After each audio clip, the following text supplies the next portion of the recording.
Hi, this is Jen, and this is for B Peers on Simply Maya, who asked a question about using an alpha channel for an image to drive a channel on a shader. And that's pretty easy, actually. Now, I have a Lambert or test shader applied to this polyplane sitting on yet another polyplane. And the first thing I'm going to do here is just map the color channel using this texture, and I can do that a couple ways actually. I can either middle click, drag and drop onto the shader swatch, and some pretty common connections pop up. Ambient color, color, I can choose that from here, or I can have the shader selected and just middle click, drag and drop the texture onto whatever channel I'd like to connect it to. And if Maya doesn't have like a default connection set up, it'll pop up the connection editor and you can make a custom connection there.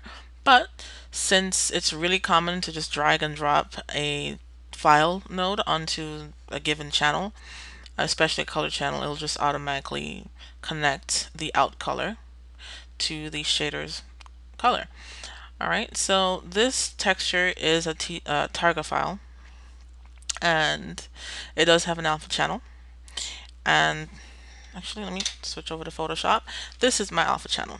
The background is supposed to be transparent, and the foreground, why am I saying foreground? The text is supposed to be like a multicolored little setup. Pretty simple stuff. And what I want to happen in Maya is for the background to be completely transparent and for my text to sort of appear to be floating there in midair. So I'm just going to go back over to Maya, and it's pretty typical to just drag and drop, just middle click, drag and drop, and choose other from the pop-up menu, and then we'll look for out alpha, and we want to drive the transparency, so we'll look for that. It's grayed out and it looks like you can't connect it, but you so can. So all you have to do, as I mentioned before, is to just expand it and connect the out alpha to R, G, and B, since it is a color channel as well. It takes RGB information. So we can do that, and it disappears from the real-time view. I guess it's not that accurate, but let's see what we get when we render this. Alright, so that's what I thought. Since in Photoshop, our alpha channel is black in the background and the text is actually white. And this is expected because Maya interprets white as transparent. So this is why our text is transparent, and black as opaque.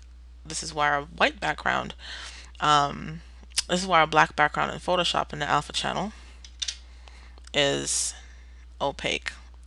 So this is pretty typical, it's expected, and this is where the reverse node would come in. So basically the reverse node will just invert the colors.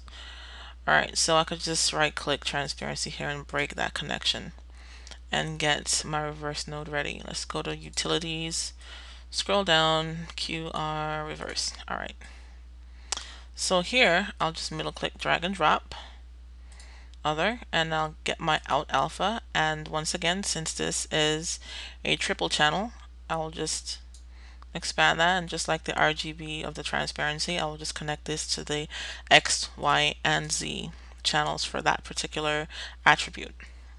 And we can close that.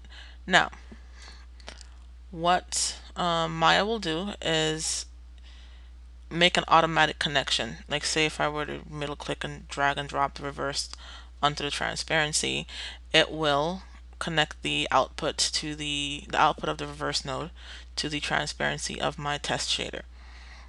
But of course, if we were to undo that, we can just come in here and do a manual connection if you just really want to make sure what's supposed to be connected is connected.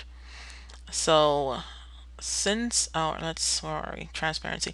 There you go. Since the output is also a triple channel, you can just simply select it, and just we don't have to necessarily come in here and expand it and make connections between X and R and Y and G. It's, it'll match up. So just select output and just select transparency, and the connection's done. Alright, so now if we were to save this for comparison and then do another render, we should have floating text, and there we have it. All right. There is an issue there with the slight shadow happening, even though the background is supposed to be completely transparent. You still have the plane casting a really faint shadow, and I don't want that. And that is all because of a certain attribute on the shader, and it's the shadow attenuation. And by default, it's 0.5, which I don't know why, but if you take it down to 0, let's save that and do a comparison, just fire off another render, and it should be gone. And it is, it's gone. So if you have that problem, just check the shadow attenuation on the shader and take it down to 0.